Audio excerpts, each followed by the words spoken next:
In this video, I'm going to show you on how you can create a border to an image in Google Slides.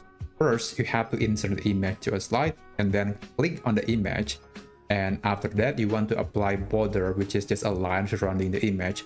So to do that, just go to this option that says border color, and you can pick any color that you feel appropriate for this image. I think I'm going to select this color of orange. And you'll see that the border is actually there, although it's very thin.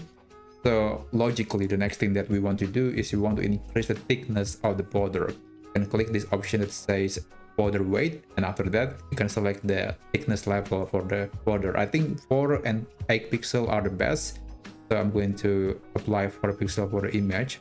And also you can change the type of the border from just a regular line to dot or dash, which I think looks even more attractive.